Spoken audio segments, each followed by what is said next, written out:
Assalamualaikum warahmatullahi wabarakatuh. Perkenalkan, nama saya Sahrani Wanti dengan nomor NIM 859174299. Saya akan melakukan praktikum IPA, yaitu pencernaan makanan.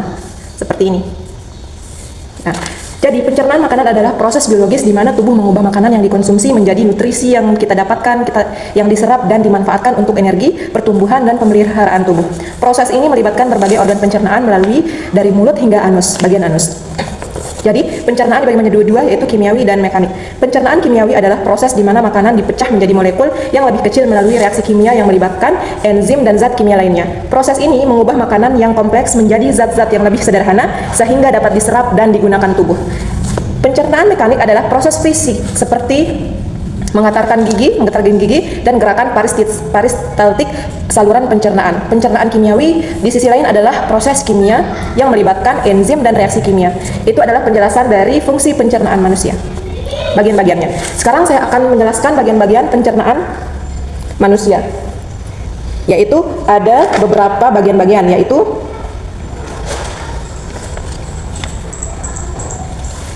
bagian-bagiannya itu ada 6 bagian pencernaan manusia seperti ini, dari mulut sampai ke rektum atau ke anus.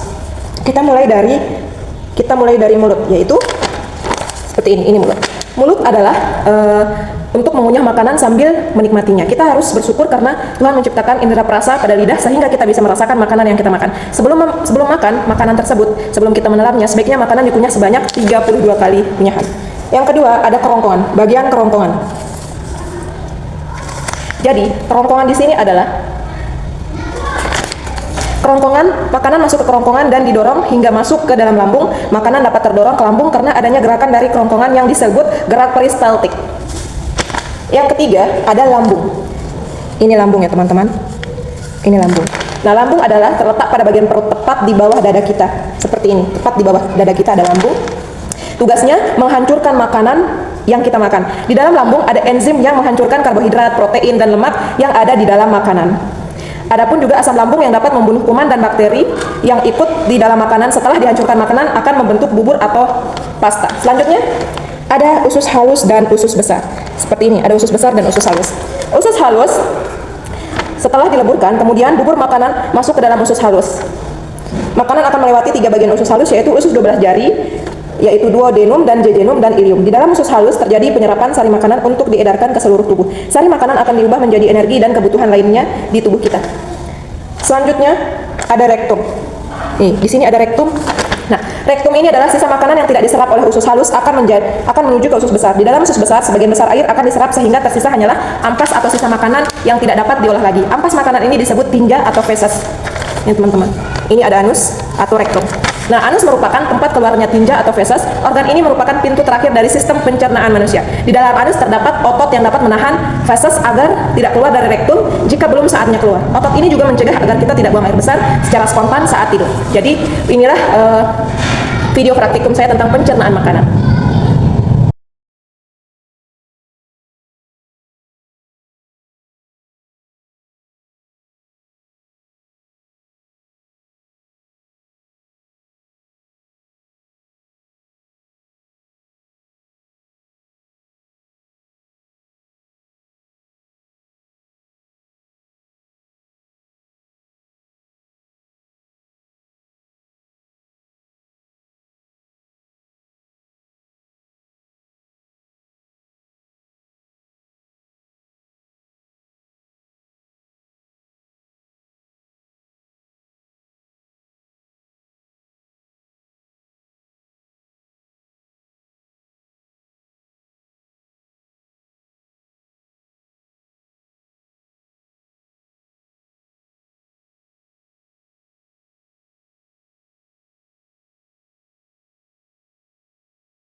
Kita persiapkan air, minyak, dan margarin yang sudah dilelehkan. Ada kemiri, ada jagung, ada pepaya, dan ada kacang tanah dan wortel.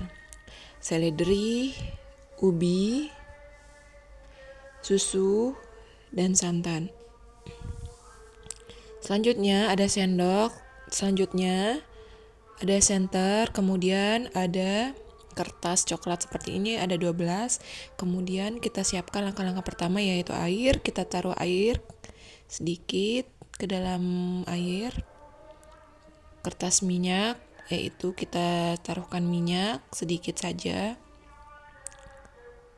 Nah, jadi di sini air tidak memiliki kandungan minyak sama sekali. Kemudian minyak akan terlihat seperti ini. Dia memiliki kandungan minyak. Kemudian kemiri kita gosok-gosok seperti ini supaya menimbulkan bekas di dalam kertas tersebut. Selanjutnya margarin, kita masukkan margarin sesendok saja sedikit. Lalu daun seledri kita gosok-gosok lagi seperti yang tadi supaya menimbulkan bekas. Kemudian wortel kita gosok-gosok juga ke dalam kertas tersebut. Seperti ini, sama seperti yang kita lakukan tadi. Selanjutnya kita masukkan kemiri. Kita gosok-gosok seperti ini. Setelah singkong atau ubi, kita gosok-gosok juga seperti ini supaya menimbulkan bekas minyaknya ya.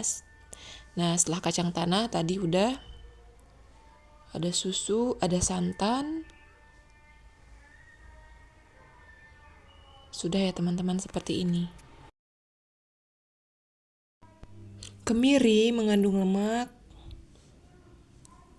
margarin mengandung lemak karena transparan, seledri tidak, wortel juga tidak mengandung lemak karena tidak transparan. Kemudian jagung tidak menggunakan lemak, singkong juga tidak ada lemak, kacang tanah sedikit lemak, papaya sedikit mengandung lemak, kemudian santan mengandung lemak, terakhir susu tidak transparan, berarti tidak mengandung lemak. Setelah beberapa menit kemudian kita tetesi, yaitu kita lihat pisang ini warnanya menjadi biru kehitaman dan apel mengikuti warna betadin yang warnanya coklat. Kemudian ada nasi, kita kasih cairan lugol maka berubah menjadi ungu kebiru-biruan atau ungu biru pekat.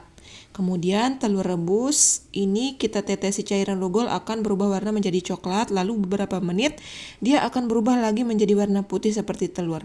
Kemudian yang kelima yaitu tahu putih. Tahu putih ini ditetesi cairan lugol, awalnya berwarna coklat namun setelah beberapa menit kemudian warnanya sedikit pudar. Margarin yang ditetesi lugol dia tetap warna tidak berubah seperti warna betadin. Sekarang biskuit dia berubah menjadi kehitaman seperti ini, ungu kehitaman kebiru-biruan. Kemudian tepung terigu, margarin ini tidak berubah warna, tetap seperti warna betadin. Kemudian biskuit dia menjadi ke ungu biru-biruan, ungu pekat kehitaman biru-biruan. Kemudian tepung terigu juga seperti tadi, kebiru-biruan. Dia menghitam pekat seperti ini, ungu. Ada gula pasir, dia tetap seperti warna betadin, tidak berubah.